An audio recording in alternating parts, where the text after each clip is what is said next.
మీకు ఇంత రాజకీయ పరిజ్ఞానం ఉంది, అన్నీ కూడా ఆకలింపు చేసుకున్నారు, ఎలా ముందుకు పోవాలో తెలుసు. ఇంత తెలిసిన మీరు 2009లో తాడేపల్లిగూడెం నుంచి పోటీ చేసి నాని చేతిలో ఓటమి పాలయ్యారు. కారణం ఏమంటారు?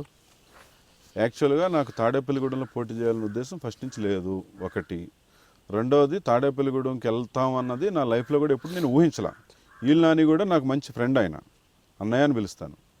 ఈళ్ళు నాని తెలుగుదేశం పార్టీలో ఉన్నప్పుడు నాని నేను క్లోజ్గా తిరిగినప్పుడు నాని నిర్ణయం మారుతుందన్న విషయం నాకు ముందే నాకు తెలిసి నానితోటి నేను దాదాపు 4 to 5 hours మాట్లాడాను. పర్సనల్గా ఇంటికి వస్తానని చెప్పాను, ఫోన్లో మాట్లాడాను.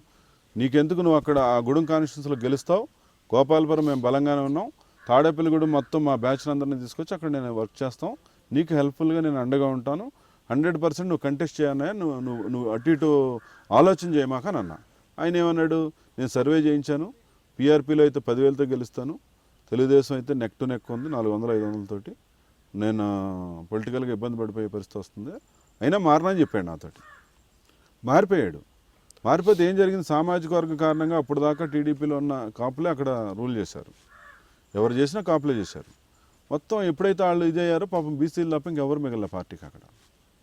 అప్పుడు అక్కడ లీడర్షిప్ లేదు, కాన్స్టిట్యున్సీ ఒకటి వాకవర్ అయిపోతుంది, 45,000 డిఫరెన్స్లో పోతే పార్లమెంట్ క్యాండిడేట్కి ఎఫెక్ట్ వస్తుంది, జిల్లాకి నడిబొడ్డున ఉంది, ఆ సెంటర్ వీక్ అయితే టోటల్గా పార్టీయే ఇదవుద్దని చెప్పి అప్పుడు నేను యాక్టివిటీ బిల్డప్ చేశాను.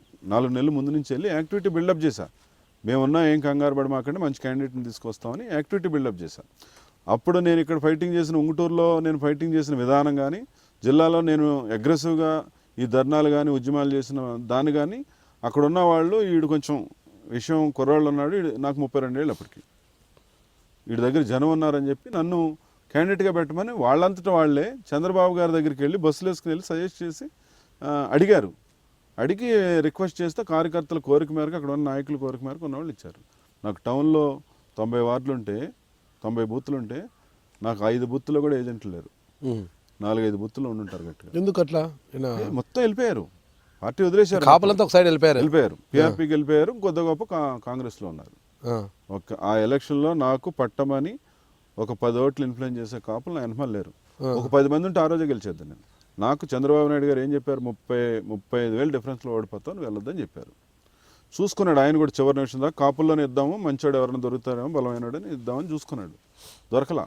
అప్పుడు లాస్ట్ మినిట్లో నేను అమీర్పేటలో కారు వేసుకుని బయలుదేరి వచ్చేస్తున్నాను, నాకు ఫోన్ వచ్చింది రాత్రి 10-10:30కి వస్తే, రేపు నామినేషన్ లాస్ట్ అనగా అప్పుడు వెళ్ళి బీఫామ్ తీసుకుని అడావిడిగా ఆదరాబాద్లో వచ్చి నామినేషన్ వేసాను. నామినేషన్ వేసిన తర్వాత నాకు వారం రోజుల వరకు నాకు అసలు మనుషులు ఈ టౌన్లో కానీ ఇంకో చోట కానీ కొన్ని విలేజ్ల్లో 54 పంచాయతీలు, మొత్తం అక్కడ 52 మండలాల మీద కలిపి 52 పంచాయతీలు, 52 పంచాయతీలు 35 వార్డుల్లో నాకు మొత్తంగా కలిపి 52-35 అంటే 87 విలేజ్లు కానీ వార్డులు కానీ అయితే చాలా దగ్గరలో, అంటే సగానికి పైన ఏజెంట్లు లేరు నాకు. అలాంటప్పుడు ఎలక్షన్ చేశాను. ఎలక్షన్ చేసి నేను నేరలో ఓడిపోయాను, 5,500 డిఫరెన్స్తో ఓడిపోయాను. అంటే చంద్రబాబు నాయుడు గారు 35,000 ఓట్లు మెజార్టీతో తేడాతో ఓడిపోతుంటే మీరు 5,500తో ఓడిపోయారు. చంద్రబాబు నాయుడు గారు కూడా 3 రోజులు ఎలక్షన్ ముందు పిలిపించారు నన్ను, కైకలూరు పిలిపించి, నేను ఊహించిన విధంగా గ్రాఫ్ పెరిగింది ఇక్కడ, ఎట్లా ఎలక్షన్ చేసావు, ఏ విధంగా చేసావు నాకు తెలియదు, నువ్వు 1,500లో గెలవటం కానీ ఓడిపోవటం కానీ జరుగుద్ది, ఈ 3 రోజులు నువ్వు పడుకోకుండా, మా బ్రదర్ కూడా వచ్చాడు యూఎస్ నుంచి, మా వాళ్ళు కూడా వచ్చారు, నేను పడుకోకుండా నువ్వు ఎలక్షన్ చేయి, నువ్వు గెలిచేస్తావు అని చెప్పాడు ఆయన. చేస్తాను సార్, 100% మీ నమ్మకాన్ని వమ్ము చేయకుండా నేను చేస్తాను, గెలిచొస్తాను సార్, తాడేపల్లిగూడెం సైకిల్ అసెంబ్లీకి వచ్చేద్దని చెప్పేశాను ఆయనకి. మరి చివరిలో ఏం జరిగింది అక్కడ, నేను వస్తాయనుకున్న దగ్గర ఎవరైతే ఇప్పుడు ఈ నాని ఉన్నారో అంతకుముందు మున్సిపాలిటీ ఓడిపోయినాడు, ప్రజారాజ్యం చిరంజీవి గురించి ఆయన గెలవాల, మున్సిపాలిటీ ఓడిపోయినాడు ఆయన. వాళ్ళ కుటుంబం ఇదివరకు ఆంజనేయులు గారు వాళ్ళ తండ్రి ఎక్స్ మినిస్టరు, వాళ్ళ అమ్మ ex MLA, X municipal chairman, వాళ్ళ అన్నయ్య చైర్మన్, చాలా హోల్డ్ ఉన్న వాళ్ళు, పిల్లలు అందరూ కూడా వెళ్ళి, ఇది మాకు ఆఖరి ఎలక్షన్, మేము ఇబ్బందులు పడతాం, ఇవ్వకపోతే మీరు మ్యాండేట్ ఇవ్వకపోతే అని చెప్పి పబ్లిక్ దగ్గరికి వెళ్ళి మీటింగులు పెట్టి చెప్పుకున్నారు. ఆల్ ఆఫ్ ద సడన్ నేను ఊహించింది తిరగబడి నానికి టర్న్ అయింది, లాస్ట్ 1 డేలో టర్న్ అయిపోయింది, 5,500తో గెలిచాడు ఆయన. ఒక రికార్డ్, అంటే మీరు ఓడిపోయినా గెలిచినట్లు, డైరెక్ట్గా గెలిచినట్టే, 100%. నాకు ఓడిపోయినా ఒక్క నిమిషం కూడా బాధపడలే, నేను ఒక్క నిమిషం కూడా బాధపడలా, ఎందుకంటే పార్టీయే ముందు నాకు చెప్పి పంపించింది కదా, నువ్వు 30,000తో ఓడిపోతావని. అలాంటప్పుడు ఇంక నేను బాధపడాల్సిన అవసరం లేదు కదా. నేను కూడా ఏమనుకున్నా, పార్టీ గెలుస్తుంది, నేను ఓడిపోయినా పార్టీ గెలిస్తే ఇక్కడ కేడర్కి పవర్ ఉంటుంది కాబట్టి నేను పనిచేయడానికి ఒక ఓడిపోయిన ఎమ్మెల్యేగానో కన్వీనర్గానో నేను పనిచేస్తాను అన్న లెక్కలో కూడా ఉన్నా. అంతకంటే ఎక్కువ నా పార్టీకి గెలవాలన్న ఫీలింగ్లో వెళ్ళిపోయాను. అప్పుడు నన్ను చాలామంది కూడా అడిగారు, వాళ్ళు తాడేపల్లిగూడెంలో చోటు చంద్రబాబు 5 కోట్లు ఇచ్చి నువ్వు వెళ్ళరా అంటే మేము వెళ్ళాం పోటీకి, నువ్వు ఎందుకు వెళ్ళావు బాబు అని అడిగారు. వెళ్ళిపోయాం అంతే, కసిగా వెళ్ళటం కూడా.